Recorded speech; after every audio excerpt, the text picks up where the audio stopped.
નમસ્કાર વિદ્યાર્થી મિત્રો, ગુડ મોર્નિંગ।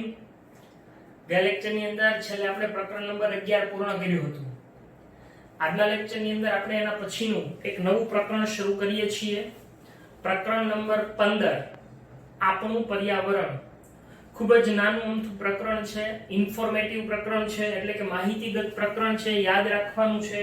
3 લેક્ચરની અંદર પૂરું થઈ જશે, એટલે આ વીકની અંદર આપણે આ ચેપ્ટર છે એને પૂર્ણ કરી દઈશું। તો શરૂઆત કરીએ પ્રકરણ નંબર 15।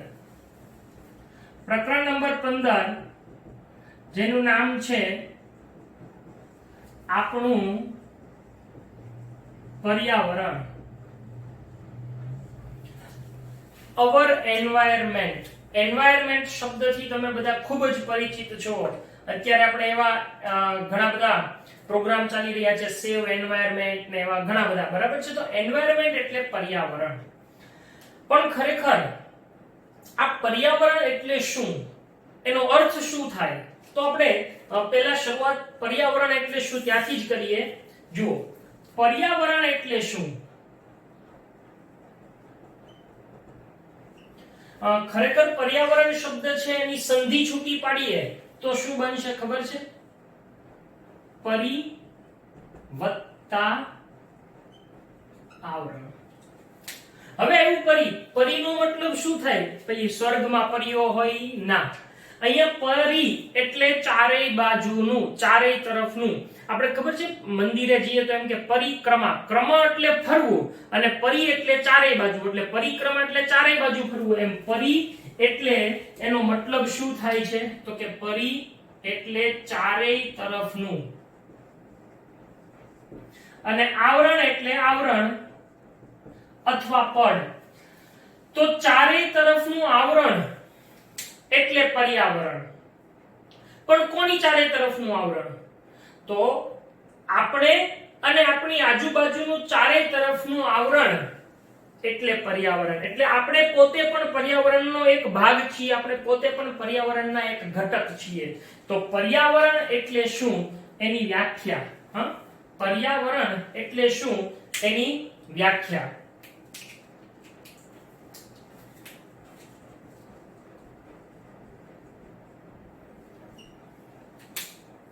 કે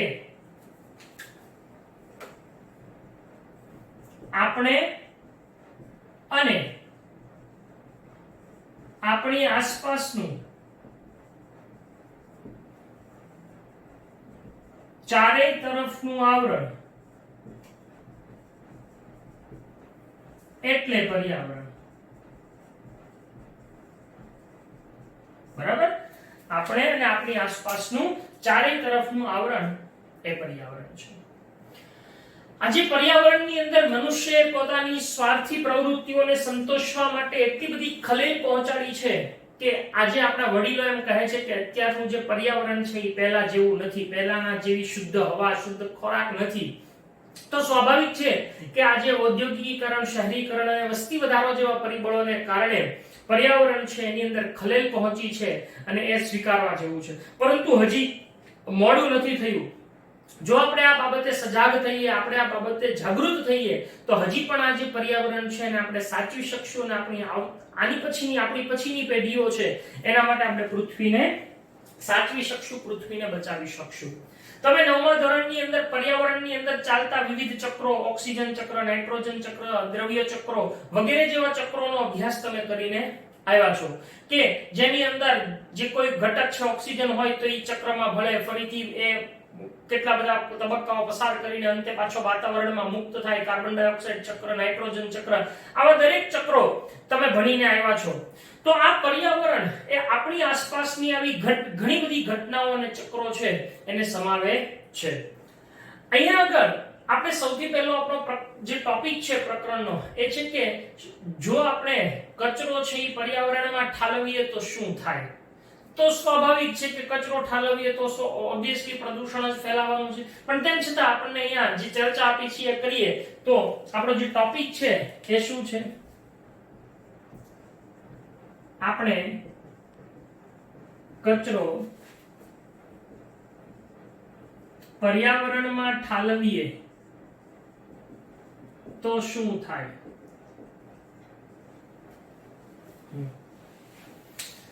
હવે પહેલા તો કચરો કોને કહેવાય, તો તમને એમ થાય એની થોડી કઈ વ્યાખ્યા હશે. હા, કચરો એટલે સામાન્ય રીતે આપણે એમ કહીએ કે આપણી રોજબરોજની ક્રિયાઓને અંતે ઉત્પન્ન થતો જે નકામા પદાર્થો છે, જે બિનઉપયોગી પદાર્થો છે, એને આપણે શું કહીએ છીએ? કચરો કહીએ છીએ. જેમ કે મમ્મી ઘરમાં રસોઈ બનાવતી વખતે શાકભાજી સમારતા હોય તો એની છાલ નીકળે, તો એ છાલ ઈ શું છે? એક પ્રકારનો કચરો છે. આપણે સામાન્ય રીતે વાસણ છે ઈ સાફ કરતા હોય, વાસણ ધોવામાં આવે તો ઈ ધોવામાં આવે ત્યારે એનું જે પાણી હોય સાબુ વાળું કે જે કઈ ડિટર્જન્ટ, તો એ શું છે? એક પ્રકારનો કચરો છે. આપણે નાહીએ છીએ સવારે તો એ જે સાબુનું પાણી છે એ એક પ્રકારનો કચરો છે. એટલે કચરો એટલે પહેલા તો એ યાદ રાખજો ખાસ વિદ્યાર્થીઓ કે આપણે કચરો શબ્દ આવે એટલે મનમાં આમ ઘન પ્રકારના જ કચરાની વાત સમજીએ છીએ, પરંતુ ના, અહીંયા કચરો છે ઈ પ્રવાહી પણ હોય છે, વાયુ પણ છે ધુમાડાના સ્વરૂપમાં. તો અહીંયા આગળ આપણે મુખ્યત્વે બે જ પ્રકારના કચરાની વાત કરવાની છે. એક ઘન કચરો, જે મેં કીધું શાકભાજીનો કચરો. તમે કોઈ નોટબુકમાં લખતા હોય ને કોઈ પેજમાં તમારે માની લો કે ખોટું લખાઈ જાય તો તમે એને ફાડી નાખો છો, તો ઈ ઘન કચરો છે. આપણને કોઈ ચોકલેટ આપે છે તો આપણે ચોકલેટનું રેપર છે ઈ કાઢીને ચોકલેટ ખાઈએ છીએ, પણ જે રેપર વધે છે ઈ આપણે ફેંકીએ છીએ, ઈ ઘન કચરો છે. પેન્સિલની અણી કાઢીએ છીએ અને એનો જે છોલ નીકળે છે ઈ ઘન કચરો છે. તો આમ આપણે આપણી રોજબરોજની જીવનની અંદર આવો જે નકામા પદાર્થો કે બિનઉપયોગી પદાર્થોને ઠાલવીએ છીએ અને આપણે કચરો કહીએ છીએ. એટલે પહેલા તો કચરો એટલે શું એની વ્યાખ્યા આપણે લખીએ. કચરો રોજિંદી ક્રિયાઓને અંતે ઉત્પન્ન થતા નકામા અથવા તો બિનજરૂરી પદાર્થોને શું કહેવામાં આવે છે? કચરો કહે છે. આ કચરાની વ્યાખ્યા છે. હવે આવો કચરો આપણે કીધું એમ બે પ્રકારનો છે. કયો? એક ઘન કચરો અને એક પ્રવાહી કચરો. બરાબર છે? અહીંયા હું તમને થોડી ઈ વધારે સ્પષ્ટતા કરી દઉં. કચરો એ બે પ્રકારનો છે, ઘન કચરો અને પ્રવાહી કચરો. હવે બહુ મજાની વાત છે વિદ્યાર્થી મિત્રો કે આપણે જે કચરો ઉત્પન્ન કરીએ છીએ એ પૈકીનો જે પ્રવાહી કચરો છે એના નિકાલની વ્યવસ્થા આપણી પાસે છે, એના નિકાલનું વ્યવસ્થાપન આપણી પાસે છે. શું? તો કે ડ્રેનેજ, એટલે કે જેને આપણે ગટર લાઈન કહીએ છીએ. માની લો કે વાસણ ધોયેલો હોય એનું પાણી જે નકામું હોય ફીણ વાળું, એ આપણે પ્રવાહી કચરા સ્વરૂપે નિકાલ થઈ શકે છે ડ્રેનેજમાં. નાહીએ છીએ, એ કપડાં ધોઈએ છીએ, આ બધું જ જે પાણી છે જેને આપણે નકામો કચરો કહીએ છીએ, પ્રવાહી સ્વરૂપના જે કચરો છે એની નિકાલની વ્યવસ્થા આપણી પાસે છે. પણ ઘન કચરાના વ્યવસ્થાપનની આપણી પાસે નિકાલની કોઈ વ્યવસ્થા નથી. કારણ કે ઘન કચરા માટે એવું કોઈ નથી કે ચાલો એવું ગટર લાઈનમાં નાખી દો ની વયો જાય. હા, અત્યારે આપણે એક વ્યવસ્થા ઊભી કરી છે કે ઘરે ઘરે ટેમ્પલ બેલ આવી અને આ ઘન કચરો લઈ જાય છે. તો આ ઘન કચરાનું જે યોગ્ય વ્યવસ્થાપન છે એ આપણી પાસે નથી. આવો ઘન કચરો એ જ્યારે આપણે ઉત્પન્ન કરીએ છીએ એ ઘન કચરો પાછો બે પ્રકારનો છે.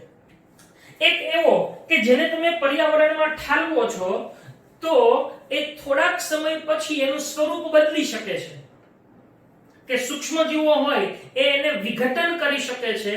એટલે કે આવા કચરાને આપણે શું કહીએ છીએ? જૈવ વિઘટનીય કચરો.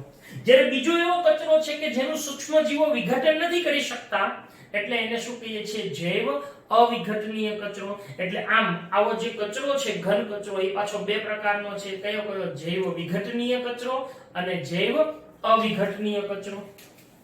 બરાબર? હવે ઘન કચરો છે એને આપણે બે ભાગમાં વહેંચીએ છીએ. કયા કયા બે ભાગ છે? જૈવ વિઘટનીય અને જૈવ અવિઘટનીય.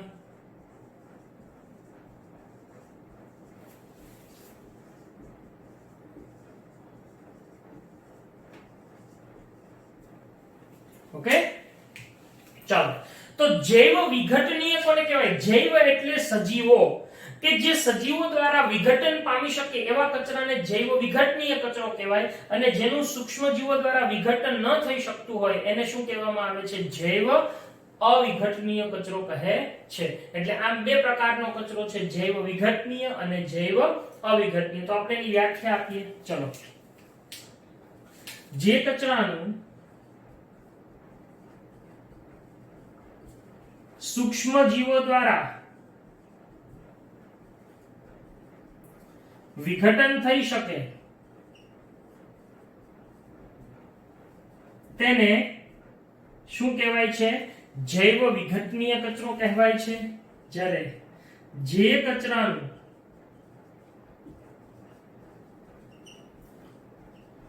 સૂક્ષ્મ જીવો દ્વારા વિઘટન ન થઈ શકે તેને જૈવ અવિઘટનીય કચરો કહે છે. હવે આપણી આજુબાજુ જે આપણે ઉત્પન્ન કરીએ છીએ વિઘટનીય કચરો કયો? તો કે શાકભાજી અને ફળનો કચરો એ વિઘટનીય કચરો છે. આપણે એક ઉદાહરણ લઈએ કે ભાઈ ચલો આપણા ઘરની નજીક એક થોડો ઊંડો ખાડો કરીએ 2-3 ફૂટનો, એની અંદર આપણે ફળ અને શાકભાજીની છાલ નાખી અને એને ફરીથી ઢાંકી દઈએ.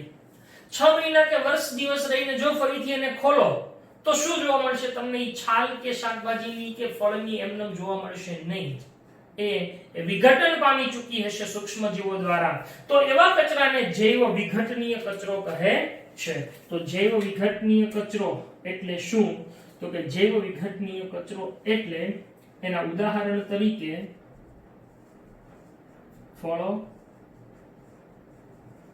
અને શાકભાજીનો કચરો, અથવા આપણે એઠવાડ જે ફેંકવામાં આવે ઈ એઠવાડ પણ એક પ્રકારનો જૈવ વિઘટનીય કચરો છે. ખાવાનો જે ખોરાકનો એઠવાડ હોય તે. અચ્છા, હવે છે જૈવ અવિઘટનીય કચરો. સ્વાભાવિક છે કે જેનું સૂક્ષ્મજીવો દ્વારા વિઘટન નથી થતું, જેમ કે પ્લાસ્ટિક, રબર, કાચ, ધાતુઓ, આવો જે કચરો છે એને શું કહીએ છીએ? જૈવ અવિઘટનીય કચરો કહીએ છીએ.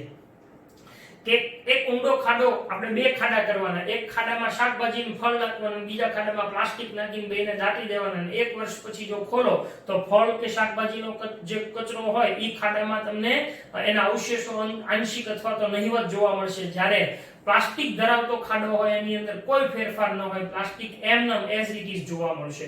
તો એનો મતલબ કે એનું સૂક્ષ્મજીવો વિઘટન કરી શકતા નથી, એટલે એને જૈવ અવિઘટનીય કચરો કહેવામાં આવે છે. તો આના ઉદાહરણ તરીકે શું આવશે? પ્લાસ્ટિક, કાચ, રબર, ધાતુ, બરાબર. પછી એક રસાયણ છે DDT નામનું, બરાબર, ડાયક્લોરોડાયફ્લોરોઇથેન, જેને આપણે ખાસ કરીને જીવજંતુઓ મારવાની દવા કહીએ છીએ. તો આ પ્રકારે જૈવ વિઘટનીય અને જૈવ અવિઘટનીય કચરો એ આપણને જોવા મળે છે. તો આવા તફાવત સ્વરૂપે તમને પૂછાઈ શકે છે અને એના ઉદાહરણો પણ તમને પૂછાઈ શકે. બરાબર. તો અહીંયા આગળ આપણે પહેલો ટોપિક અને પર્યાવરણની વ્યાખ્યા, કે આપણે અને આપણી આસપાસનું ચારે તરફનું આવરણ એટલે પર્યાવરણ. જો આપણે પર્યાવરણમાં કચરો ઠાલવીએ તો પર્યાવરણ પ્રદૂષિત થાય અને એના કારણે જે વિવિધ ચક્રો ચાલતા હોય એમાં વિક્ષેપ ઉત્પન્ન થાય, એના પરિણામે સમતુલા છે ઈ જોખમાય છે. એટલે આપણે જે કચરાનો ઠાલવીએ તો એનો યોગ્ય નિકાલ થાય એ જોવું જોઈએ. બરાબર છે? ઓકે. તો આના પછીનો હવેનો નવો ટોપિક આપણે જોઈએ છીએ એ છે નિવસન તંત્ર, ઇકોસિસ્ટમ.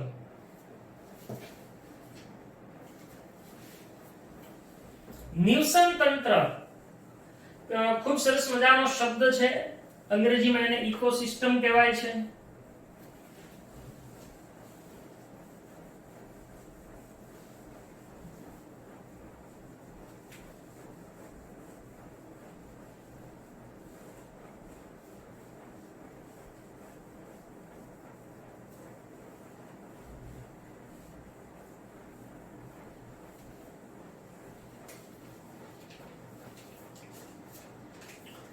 નિવસન તંત્ર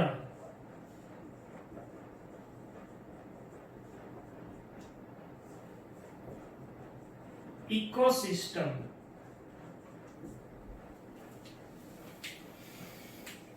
પહેલા તો નિવસન તંત્ર એટલે શું? તો કે આપણું જે પર્યાવરણ છે એ પર્યાવરણની અંદર મુખ્યત્વે બે પ્રકારના ઘટકો જોવા મળે છે. એક એવા ઘટકો કે જે જીવંત છે, જેનામાં જીવ છે, જેને આપણે જૈવિક ઘટકો કહીએ, અને બીજા એવા કે જે નિર્જીવ છે, જેનામાં જીવ નથી, એવા અજૈવિક ઘટકો. એટલે પર્યાવરણ છે એની અંદર આવા બે પ્રકારના ઘટકો જોવા મળે છે, જૈવિક અને અજૈવિક. આવા જૈવિક અને અજૈવિક ઘટકો એકબીજા સાથે આંતરક્રિયા કરીને જે તંત્ર બનાવે એને શું કહેવાય છે? નિવસન તંત્ર તરીકે ઓળખવામાં આવે છે. એટલે નિવસન તંત્ર એટલે શું? એની વ્યાખ્યા કે જૈવિક એટલે કે સજીવો અને અજૈવિક ઘટકો એટલે કે નિર્જીવ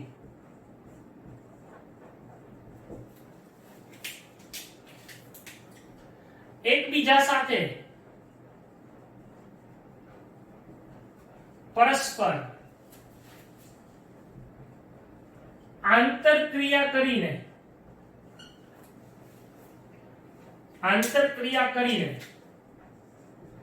જે તંત્ર બનાવે છે તેને શું કહેવામાં આવે છે? નિવસન તંત્ર તરીકે ઓળખવામાં આવે છે. એને નિવસન તંત્ર કહે છે. આ નિવસન તંત્ર એ મુખ્યત્વે બે અલગ અલગ પ્રકારના જોવા મળે છે. હવે આપણે નિવસન તંત્રના પ્રકારોનો એક ચાર્ટ દોરવાનો છે. હું અહીંયા દોરું છું, એ ખાસ તમારે યાદ રાખવાનો છે. તો અહીંયા આપણે લઈએ છીએ નિવસન તંત્રના પ્રકારો.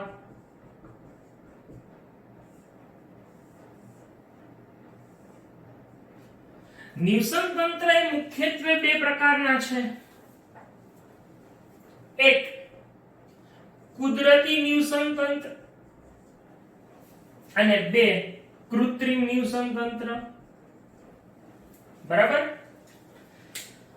હવે કુદરતી નિવસન તંત્ર છે એ પાછા બે પેટા પ્રકારના છે. કયા કયા? તો કે એક સ્થળજ નિવસન તંત્ર, જમીન ઉપરનું સ્થળજ, અને બીજું જલજ એટલે કે પાણીનું નિવસન તંત્ર. હમણાં નિવસન તંત્ર એટલે શું એનો અર્થ આખો તમને સમજાઈ જશે. તો કુદરતી નિવસન તંત્ર છે એને આપણે ફરીથી બે પ્રકારમાં વહેંચીએ છીએ. કયા કયા? સ્થળજ નિવસન તંત્ર અને જલજ નિવસન તંત્ર. બરાબર? સ્થળજ નિવસન તંત્ર અને જલજ નિવસન તંત્ર એટલે શું? તો કે સ્થળજ નિવસન તંત્રમાં તૃણભૂમિનું નિવસન તંત્ર, જંગલનું નિવસન તંત્ર, રણનું નિવસન તંત્ર, આ બધા સ્થળજ નિવસન તંત્રો છે. ખેતરનું નિવસન તંત્ર, બગીચાનું નિવસન તંત્ર, આ બગીચો એ બધા કૃત્રિમ છે. તો આવા પ્રકારના જે નિવસન તંત્રો છે એને સ્થળજ નિવસન તંત્ર કહેવાય. તો સ્થળજ નિવસન તંત્ર એ કયા કયા છે? તૃણભૂમિનું નિવસન તંત્ર, જંગલો અને રણ પ્રદેશ, આ બધા સ્થળજ નિવસન તંત્રો કહેવાય છે. જ્યારે જલજ નિવસન તંત્ર પાછા બે પ્રકારના. હવે પાણી છે એ બે, કાં તો મીઠું પાણી અથવા ખારું પાણી એટલે કે દરિયાઈ. તો જલજ નિવસન તંત્રને ફરીથી બે પેટા પ્રકારોમાં વહેંચવામાં આવ્યા છે. કયા કયા? મીઠા પાણીનું નિવસન તંત્ર અને ખારા પાણીનું નિવસન તંત્ર.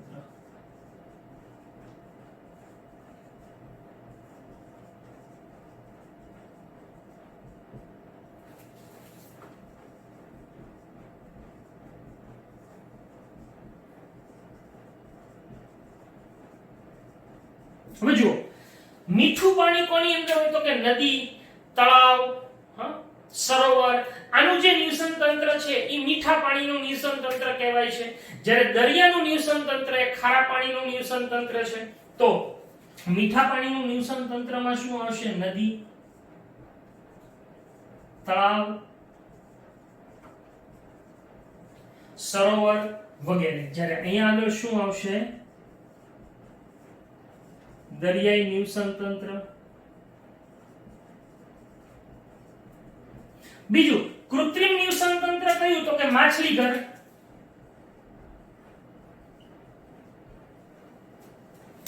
બરાબર? તો આવી રીતે આ નિવસન તંત્ર. હવે મારે જે સમજાવવું છે કે નિવસન તંત્રનો મતલબ શું કીધો તો કે પર્યાવરણના જૈવિક અને અજૈવિક ઘટકો એકબીજા સાથે આંતરક્રિયા કરીને તંત્ર બનાવે. હવે ઉદાહરણ લઈએ આપણે જંગલનું નિવસન તંત્ર. ચાલો તો જંગલનું નિવસન તંત્ર લઈએ તો આ માની લો કે આ જંગલ વિસ્તાર છે આટલો, બરાબર છે. એ જંગલ વિસ્તારની અંદર અહીંયા બધી વનસ્પતિઓ આપણને જોવા મળે છે, બરાબર છે. અહીંયા બધી વનસ્પતિઓ આવી છે. અહીંયા કોઈ જગ્યાએ એની અંદર એક નાનકડું અમથું તળાવ છે, એનું પાણી હોય, બરાબર. આ એની જમીન હોય. અહીંયા બધા જુદા જુદા પ્રાણીઓ છે એ ફરતા હોય, બરાબર. આ જંગલની અંદર કેટલા બધા સૂક્ષ્મ જીવો.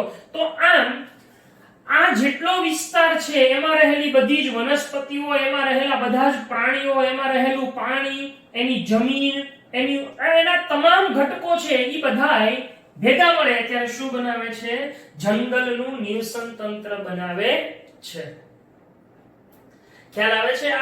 હવે આપણે એમ કહીએ કે ભાઈ નદીનું નિવસન તંત્ર.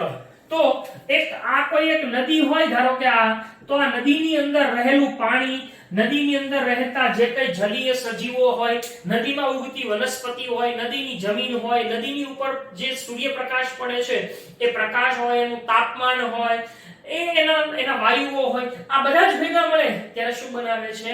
નદીનું નિવસન તંત્ર બનાવે છે. એટલે આમ નિવસન તંત્રમાં બંને ઘટકો જૈવિક અને અજૈવિક એકબીજા સાથે આંતરક્રિયા કરી અને તંત્ર બનાવે, એને નિવસન તંત્ર તરીકે ઓળખવામાં આવે છે. આ નિવસન તંત્ર એ બે ઘટકો ધરાવે. જો આ એના પ્રકારો છે. હવે આપણે જે વાત કરીએ છીએ એના ઘટકો, તો નિવસન તંત્ર છે એના બે ઘટકો જોવા મળે છે, એક જૈવિક અને એક અજૈવિક, જે ઓલરેડી આપણે લખેલા જ છે.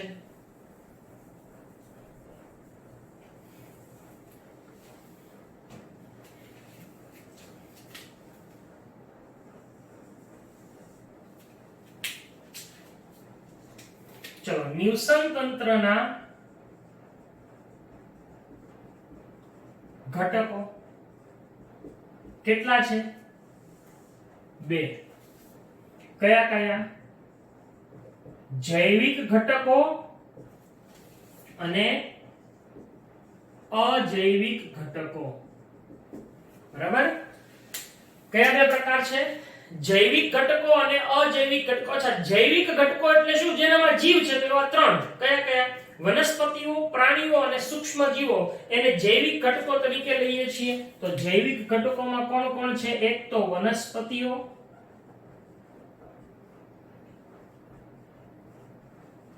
પ્રાણીઓ અને સૂક્ષ્મ જીવો છે. જ્યારે અજૈવિક ઘટકો કયા કયા? તો કે એને યાદ રાખવાનું એક સૂત્ર છે, તાપાક્ષાર પ્રવાહ જખ. આ એનું સૂત્ર છે, યાદ રાખવાનું. કોને? અજૈવિક ઘટકોને યાદ રાખવાનું સૂત્ર. તા એટલે તાપમાન, પા એટલે પાણી, જે વરસાદનું પાણી, ખાસ કરીને એને વરસાદ પણ તમે કહી શકો. ક્ષાર, પ્ર એટલે પ્રકાશ, વા એટલે વાયુઓ જે આમાં હાજર હોય, જમીન, ખ એટલે ખનિજ અથવા ખડકો. તો આમ આ બધા એ નિવસન તંત્રના અજૈવિક ઘટકોમાં સમાવેશ થાય છે. તાપમાન, પાણી, ક્ષાર, પ્રકાશ, વાયુ, જમીન, ખડકો વગેરે એ અજૈવિક. આમ આવા જૈવિક અને અજૈવિક બે ઘટકો એકબીજા સાથે આંતરક્રિયા કરીને જે તંત્ર બનાવે એને આપણે શું કહીએ છીએ? નિવસન તંત્ર તરીકે ઓળખીએ છીએ. હવે અહીંયા જે નિવસન તંત્રના જૈવિક ઘટકો છે, જૈવિક ઘટકો, એને આપણે અભ્યાસની સરળતા ખાતર એને પાછા ફરીથી વિભાજિત કરેલા છે. તો હવે આપણે એનો એક ચાર્ટ લઈએ કે નિવસન તંત્રના જૈવિક ઘટકો છે એને બે ભાગમાં વિભાજિત કરેલા છે. જૈવિક ઘટકોને બે ભાગમાં વિભાજિત કરેલા છે. કયા કયા બે ભાગ?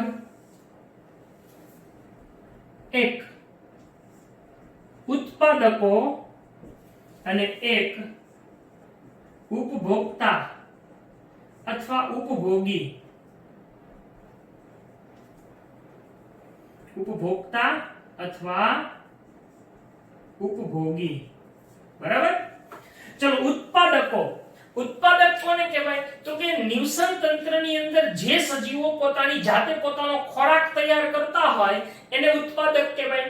તો સ્વાભાવિક છે કે લીલી વનસ્પતિ એકમાત્ર એવું સજીવ છે કે જે ઉત્પાદન કરે છે, પોતાનો ખોરાક જાતે બનાવે છે. એટલે આમ ઉત્પાદકો તરીકે માત્ર કોણ આવશે અહીંયા? લીલી વનસ્પતિઓ છે એનો સમાવેશ થાય. તો ઉત્પાદકો એટલે શું? તો કે ક્લોરોફિલ ધરાવતા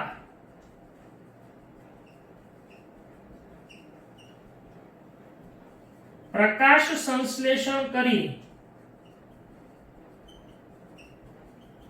પોતાનો ખોરાક બનાવતા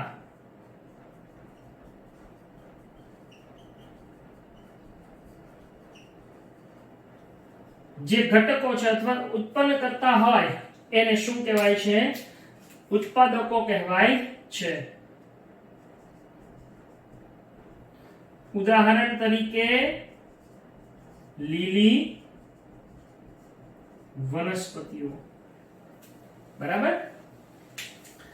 હવે છે ઉપભોક્તા. અચ્છા, ઉપભોક્તા કોને કહેવાય? તો કે જે સજીવો પોતાનો ખોરાક જાતે તૈયાર નથી કરી શકતા પણ એને બીજાના ઉપર આધારિત રહેવું પડે છે, જે જૈવિક જ છે, જેના જીવ છે પણ છતાં એને પોતાનો ખોરાક માટે બીજા ઉપર આધારિત રહેવું પડે છે, એને શું કહેવાય છે? ઉપભોક્તાઓ કહેવાય છે. આ ઉપભોક્તાને પાછા 4 પ્રકારોમાં વહેંચેલા છે, 4 કક્ષાઓમાં વહેંચી નાખ્યા છે. તો પહેલા છે એને કહેવાય છે શાકાહારી કે પ્રથમ કક્ષાના ઉપભોગીઓ. બીજા માંસાહારી કે દ્વિતીય કક્ષાના ઉપભોગીઓ. 3 મિશ્રાહારી અને ચોથું અને છેલ્લા છે વિઘટકો. બરાબર. તો આમ ઉપભોક્તાઓને આવા 4 પ્રકારમાં વહેંચેલા છે.